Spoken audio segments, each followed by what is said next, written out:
Hola, ¿qué tal? Mi nombre es Omar Contreras. En esta oportunidad vamos a estar mencionando cuatro artículos que nos hablan de los flujos de carga en un sistema de potencia eléctrico. Hola, mi nombre es Dana Moreno y también vamos a estar mencionando qué soluciones aportan a un problema real de la ingeniería eléctrica. Ok, como les había mencionado, en los artículos vamos a estar hablando del análisis de flujos en sistemas de potencia y distribución.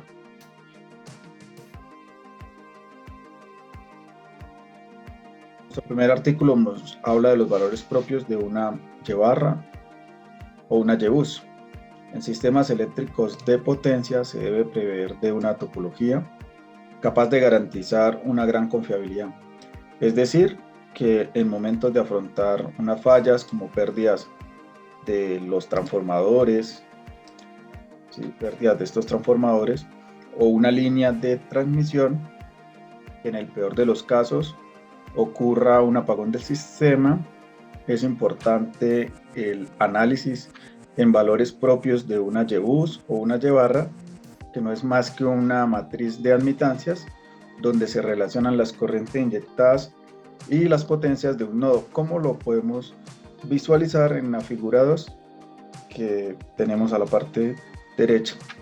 Por otra parte, para el cálculo de valores propios para un sistema de transmisión, se debe prever o se debe hacer en tiempos polinomiales, garantizando ser más eficiente a la hora de evaluar estas topologías, caracterizando problemas reales de la ingeniería eléctrica.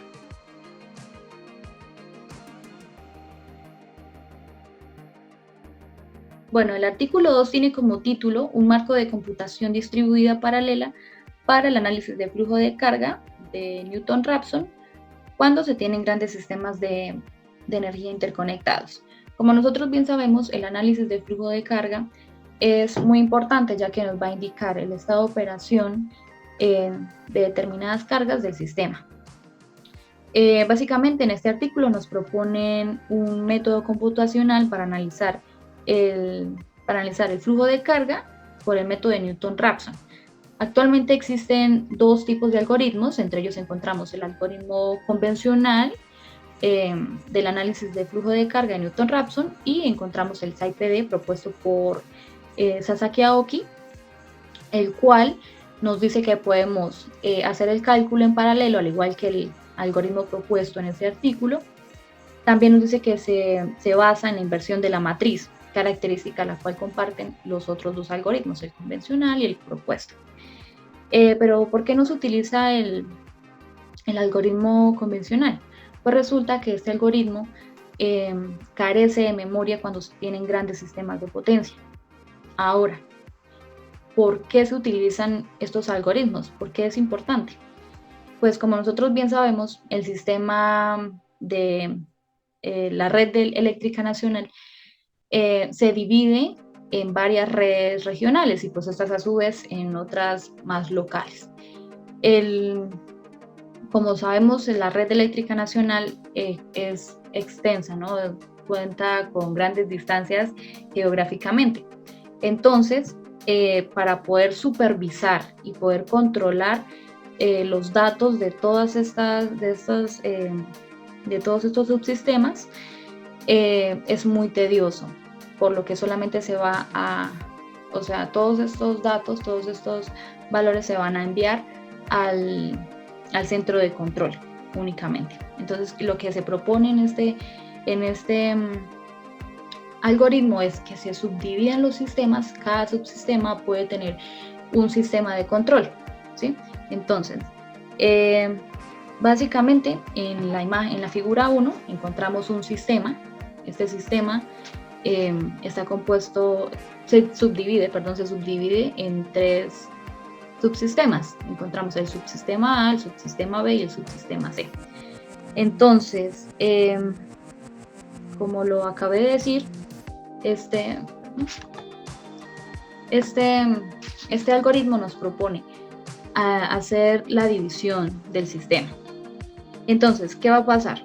Vamos a tener dos tipos de procesadores vamos a tener el procesador de trabajo y vamos a tener el procesador de control. Los procesadores de trabajo pueden ser varios dependiendo pues, de la aplicación que se requiera. Básicamente, los procesadores de trabajo van a realizar el cálculo con diferentes datos, obviamente, y estos resultados se van a enviar al procesador de control, que va a estar sintonizado, obviamente va a tener que estar sincronizado con las respuestas de cada procesador de trabajo. En otras palabras, los procesadores de trabajo realizan las iteraciones de flujo de carga y envían las respuestas al procesador de control.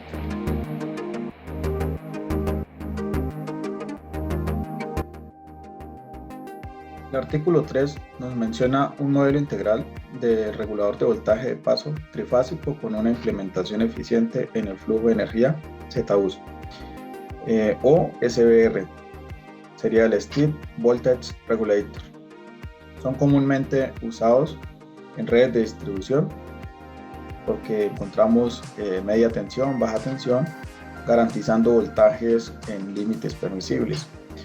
Esta regulación, ¿en qué consiste? Son autotransformadores con relaciones de giro variables conectados en ciertas configuraciones que pueden ser delta abierto, un delta cerrado y en estrella. Por ahora pues se tienen pocos modelos de la integración matemática de un SVR en las literaturas de flujos de potencia.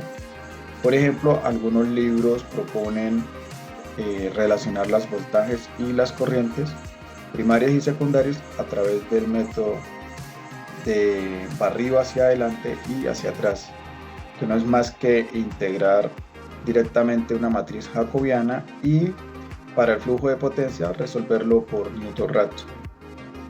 Para una ZUS, un flujo de potencia ZUS, estos métodos mencionados no son aplicables por la falta de compatibilidad de las ecuaciones de un SVR con la construcción de la matriz de la YBUS. Para esto, para un ZUS, se debe aplicar el método del punto fijo por ser iterativo.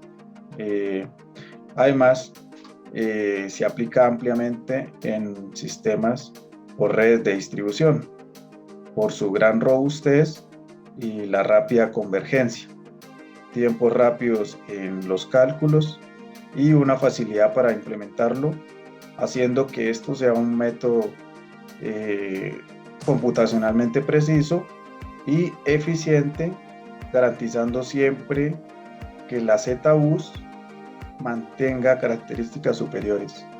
Bueno, este modelo consiste en un circuito equivalente de 3 barras, presentando las siguientes consideraciones.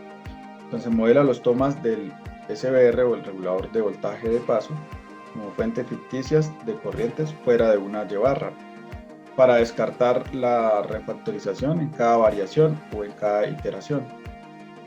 Puede aplicarse a todas las configuraciones, es decir, delta abierto, delta cerrado, estrella, por tratarse de un modelo genérico, y obtiene resultados idénticos a métodos planteando modelamiento integral de sistemas trifásicos por medio de una YBUS, por medio del OpenDDS, que es un software de distribución de sistemas eléctricos, o el mismo Simulink, pero con un menor tiempo, garantizando que el cálculo computacional sea significativo.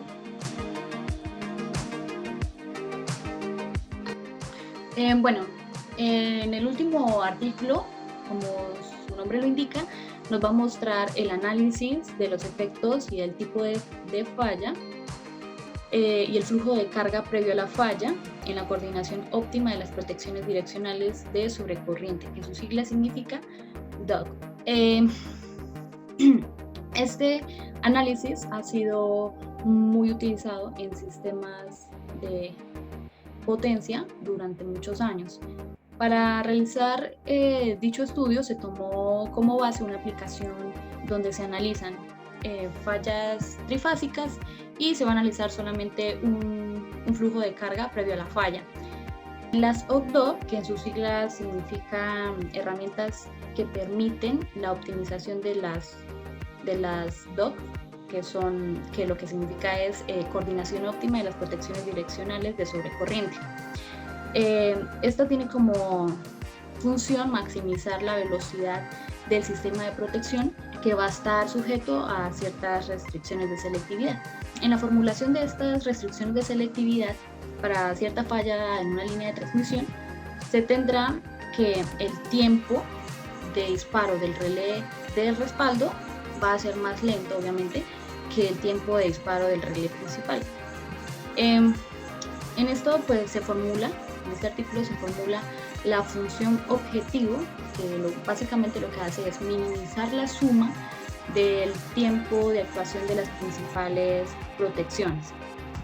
Bueno, en este caso se van a analizar las tomas de datos analizando el tipo de falla y la cantidad de flujos de carga previos a la falla.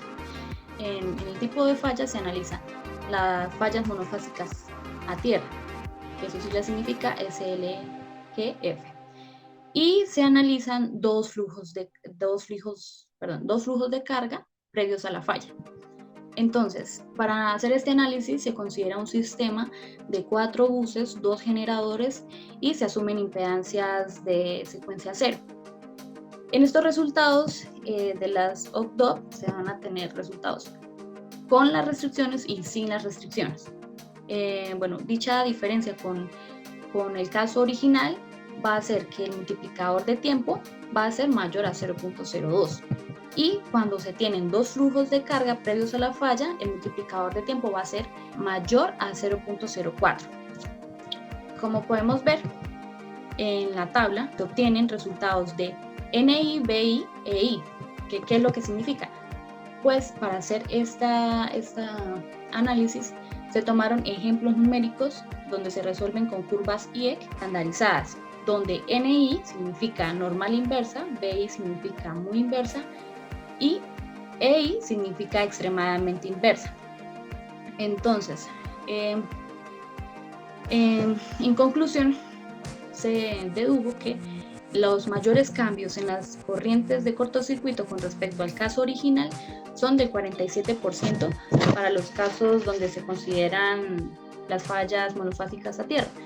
Y también se dedujo que para mayores cambios en el multiplicador de tiempo, los resultados son del 44%, y que los mayores cambios en las funciones objetivos son del 11%.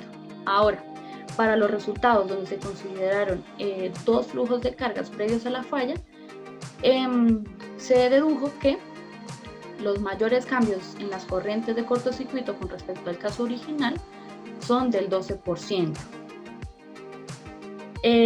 Y que los mayores cambios en el multiplicador de tiempo son del 29%, y que los mayores cambios en las funciones objetivos fueron de un 16%.